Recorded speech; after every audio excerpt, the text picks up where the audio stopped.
Right. Well, we are at the top of the hour, so let's get started. Again, thank you for everyone who is here today for our second session of Agent Edge. Today, we'll be talking about the Snap web app as well as the telesales process. And we've got our lovely Monica Leggett who will be presenting today. And we also have Wendy Beauchesne with us, Jeanette Lopez, as well as Erica Sanchez to help with questions towards the end of the webinar. We will be holding questions till the end of the webinar, but feel free to plop those into the Q&A or the chat. I'll be reading those in just in a few moments. Wendy already had a question. Wendy, we're holding questions till the end of the webinar. And one more thing before we hand it off to Monica, we will be recording this session and we'll be sharing it in future emails. So just watch out for that, as well as additional Agent Edge trainings. Without further ado, Monica, take it away. Thank you, Sarah. Well, good afternoon, everyone. We are so excited to introduce to our home service agents now the Security National Web app, which we refer to as SNAP. And we have it available effective immediately for all of our agents. And today we're going to kind of go over some of the different components of SNAP and how you can use it. So some of the important features are that it reduces pending policies. And throughout our session today, we're going to talk about exactly how it will reduce those pending policies. There is a built-in rate calculator, instant underwriting decisions, save and resume options. You can complete your application quickly and efficiently, and you can use signature IDs and digital signatures and ID. So first, let's discuss cutoff times. The cutoff times are going to be identical to all of our other applications, and that is going to be 2 o'clock Central Standard Time for submitted business. So what that means is if you have our web app to us no later than 2 o'clock Central Time, it will go on the system as submitted business. The only exception for those cutoff times is going to be the last day of the month, and that cutoff time is noon. So how do you get to the Snap Life app? Well, it is conveniently located in your agent portal, which you all can access. So this is the login screen for the Snap Life app. Once you go into your portal, you will see what's referred to as your agent portal dashboard. Under the new business section here, you will see a Snap Life icon there, and that's how you get to the web app. Once you go there, this is the very first screen that you will see. And we're going to stop here for just a moment to talk a little bit about everything that you can do from this screen. The first and probably the most important is you can start a new web app. So that is you're meeting with the customer and you want to fill an app out for them the very first time. If you started a Gap app for the web app in the past, you can go here to started web apps to access. And then if you want to go to any completed applications, you can go here. In the top left-hand corner, that's what we refer to as our hamburger menu. And from that menu, if you need to go back or forward to any screen, you can do so by going right there. Next, if applicable to you and you write for multiple divisions or have several different agent numbers, this is where you would go to select whatever agent number or division that you are entering an app for, and then you would select that agent number. The next screen, the only option here is going to be signature app for now. So you're going to select signature app. And then here again, if applicable to you and you write for multiple or license in different states, you have the option to choose that state here. And then we also have the web app available in both English and Spanish. So you choose which language you would like to proceed with. And then here is going to be our terms and conditions and our web app agreement. And every single time you submit a web app, you must accept this in order to move to the next screen. So once you've read over this and you've accepted, you're going to hit save and continue. So from here is going to be the basic information when completing an app that you see with any of our applications. Anything that is required on the web app is going to be in red, and you will also see required next to it. One thing I wanted to make note of right here, you will notice that age is not required. And in a second, I will show you why that is not highlighted. And again, these is going to be the basic information that you must complete on your web app before moving forward for the insured. So I told you before that age was not required. The reason why is as you begin filling out your information for the insured, once you put in that birth date, the age is automatically going to populate, which is very cool. Okay, so again, we're filling out all the basic information. So here we have our desired face amount, we have phone number, email address. Email address is going to be extremely important for web apps. We must have an email address for every application that comes through. So as we continue completing all of the basic information for the insured, next we're going to get to the medical questions. So again, this basic questions that you answer anytime you complete a GAP application. And as you know, there are 3 sections, sections 1, 2, and 3. And then on this one, it's going to tell you which underwriting plan you qualify for based on how you answer these questions. So just as a sample app here, for example, we've gone through, and again, you're familiar with all of the GAP questions on that application. So we've answered no for all of the questions. So we're going to proceed through sections 1, 2, and then section 3. So here in section 3, again, we had that same $10,000 face amount from before, and we've answered no to all of our health questions. So what did the web app do for us? It automatically told us that we qualified, or this customer qualified for the select plan based on the fact that we've answered no to all of the health questions. So based on whatever those answers may have been in sections 1, 2, and 3, it may have been special or limited.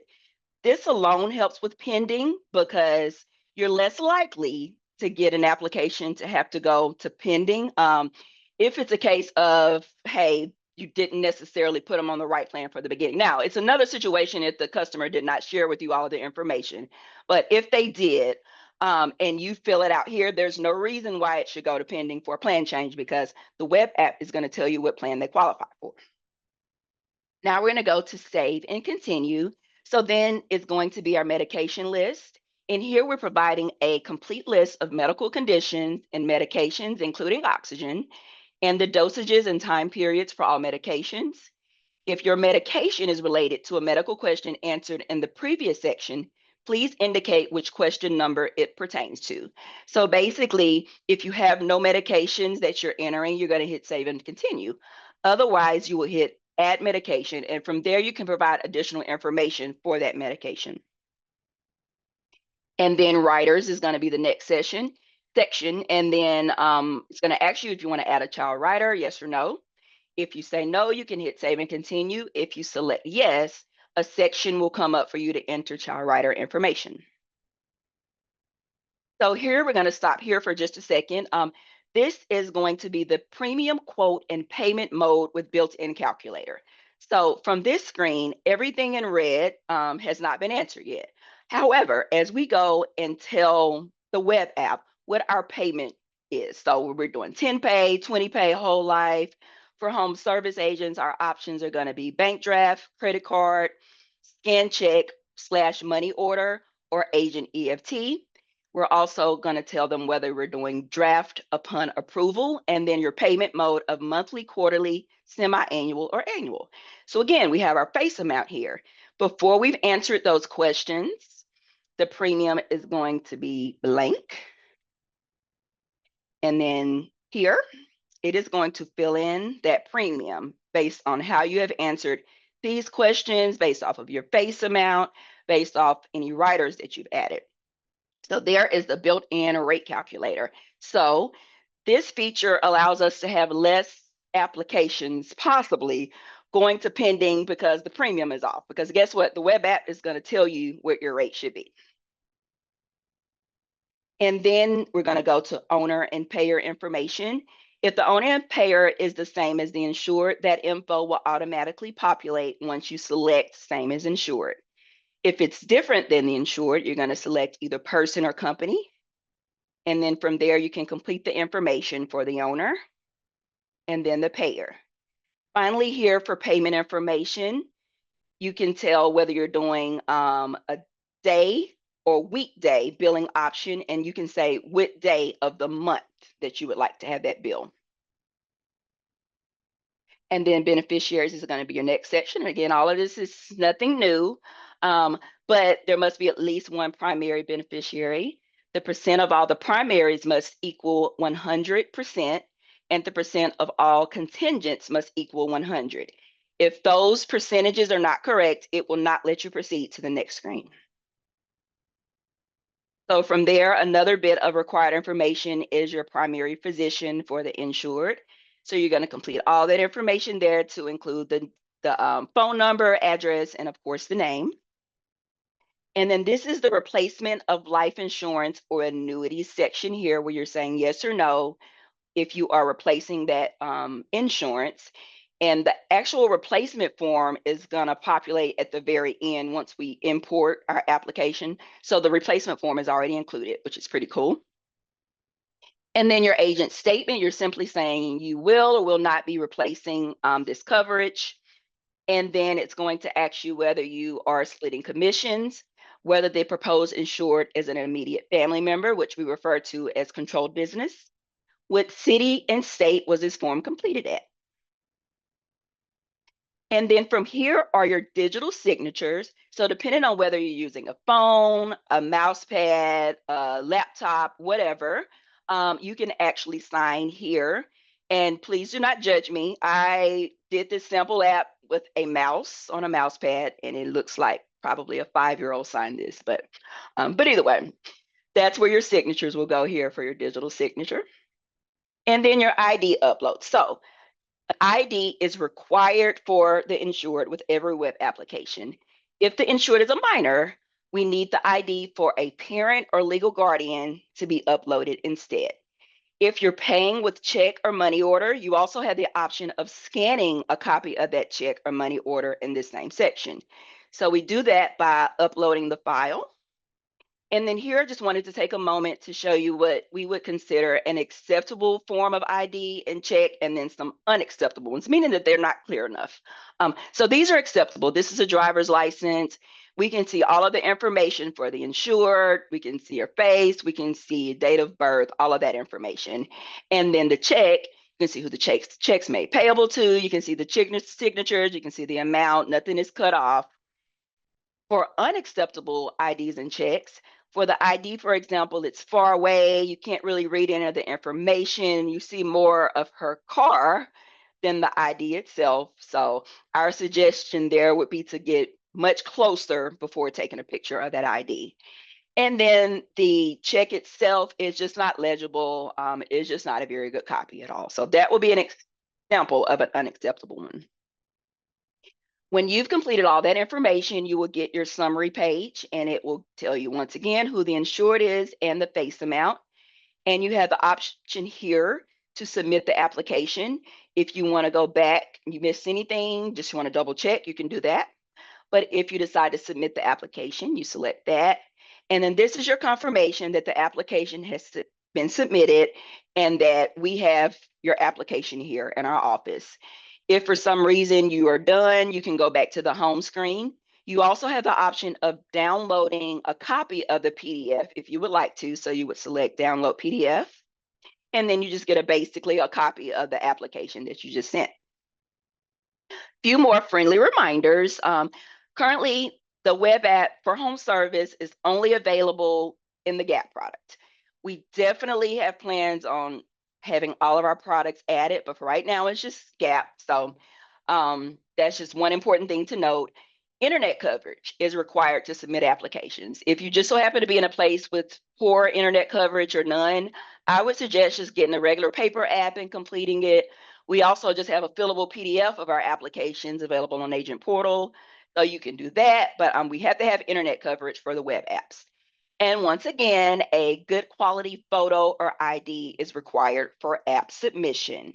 And I've gone through these kind of quickly today just to highlight how the application works. However, at any moment, feel free to go in your agent portal, play around with it, send some test applications through. We are perfectly okay with that. You'll just let us know that it's a test app and we will know to delete it, not process it. But outside of that, we encourage you to kind of play around with it and get comfortable with it. So with that being said, that is all I have today. If you have any questions, you can feel free to put them in the chat. Otherwise, we are available here to answer any of your questions, should you have any. Awesome, Monica. Thank you for that. Yes. Ashley has a question. She's Hey, Ashley. asking, will ADB Plus be added to the writer section? Yes. And actually, I think it should have been on this sample. I don't know if I just didn't include that page or not. At some point it will be. But basically now, Ashley, if you want to add the ADB Plus writer, you will need to calculate that on your own or add that to the premium for the web app and just send that in separately. And I want to say in one of our next releases, we talked about having that ADB Plus added. But as of right now, I do not believe it is. When did you know, yay or nay to that question? To the question, Ashley. Yeah, I don't think it's there currently, but yeah, there's Okay. plans to get it there. Okay. Yeah, I'm not 100% sure on the release date, but look forward to it. Yes. So yes, Ashley, if you want to do it now, then it'd be a little more manual probably than we would like. But yeah, that'll be coming soon, hopefully. Actually, our home office number here for home service is 1-800-826-6803. And any questions probably specifically related to the web app, if you will call the new business department, you can call me directly if you would like. My direct extension is 11011 by calling that same number. So yeah, if any questions regarding the web app specifically, if you've sent any through and it was just a test and you want to have us to delete it, or if you have any questions in general, then give us a call here and we will be glad to answer any questions.